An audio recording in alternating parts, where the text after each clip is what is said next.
The Inspector General concluded that texts between FBI agents implied one of them, quote, might be willing to take official action against then-candidate Donald Trump. Yet key players are at odds over whether that means their bias impacted their investigations. This report did not find any evidence of political bias or improper considerations actually impacting the investigation under review. Chris Wray, I'm sorry, you're wrong. Chris, there are consequences. This was a bitterly disappointing report. Let's turn now to brand new, well, officially, Fox News contributor Andrew McCarthy is an esteemed former assistant U.S. attorney. He has been tracking this for a long time, along with all the Mueller stuff and everything else that's going on. Andy, great to have you with us tonight. Great to be here, Shannon. Thank you. Okay, so let's talk a little bit more about what we learned today. I want to start with this comment from Congressman Trey Gowdy earlier tonight on Special Report. Peter Strzok, the FBI agent who was on Hillary Clinton's investigation and arguably the lead Russia investigator, not only wanted to stop his campaign, but once he won, got on the Mueller probe because he wanted to impeach him. That is a level of animus and bias that everyone should reject. All right, Andy, the overall conclusion, though, of the Inspector General is that if there was political bias, they didn't see evidence it factored into any of the decisions made on the investigation. Does that settle it for you? No, it really doesn't, because think about how carefully they're wording this, Shannon. I really don't like it when they say there's no evidence, because that means there's like no suggestion in the record that bias could have been a factor. And what they're saying here, and it's very carefully done, is that what the IG was evaluating were a series of judgment calls, and they were not going to second guess people's discretionary judgment because their metric was the decision made irrational, not whether they agreed with it or whether it was the only decision that could have been made under the circumstances. If that's where you're coming from, and you're also saying at the same time there's pervasive evidence that they had bias, they can't rule out the fact that bias may have played in and may have actually have been decisive. So what they're actually saying is, we don't have evidence here from which we can conclude for a certainty that bias was what the driving factor was here, but they can't discount it.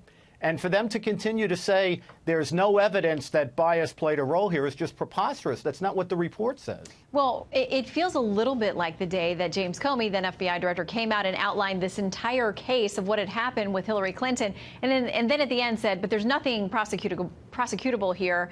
We're going to decline to move forward with any recommendation along that line. Now, something I learned for the first time today here is that there were actually 5 different FBI employees that they found text and messages that they were concerned about. We've all heard about Peter Strzok and Lisa Page, but there are other people that we don't have a name yet for. Do you think we'll get those? I think eventually we'll get a lot more information than we have now, particularly in the congressional hearings.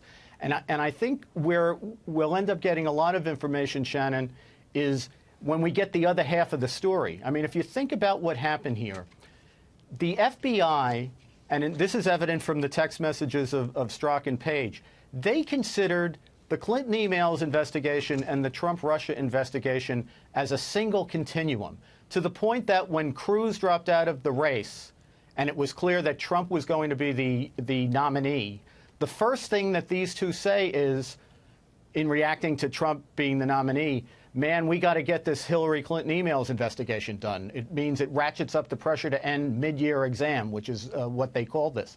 In the minds of the agents, this was one series of investigations together that impacted the election.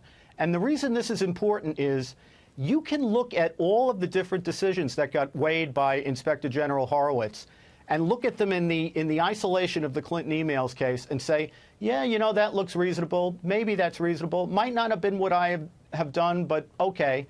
But what you don't get is comparing how they handled the emails investigation to how they handled the Trump-Russia investigation. So if you look, for example, at a decision that they make to give a guy immunity, even though they had ironclad evidence that he had lied to the FBI and was involved in the destruction of evidence, they make a case for why it was reasonable to give the guy immunity. And if you looked at that in the abstract, you'd say, okay, well, maybe not what I would have done, but reasonable. You don't get to compare that to the 5 guys that Mueller has investigated, where the lies that were told were not near the core of what he was investigating, and yet, having them over the barrel, he prosecuted every single one of them for false statements.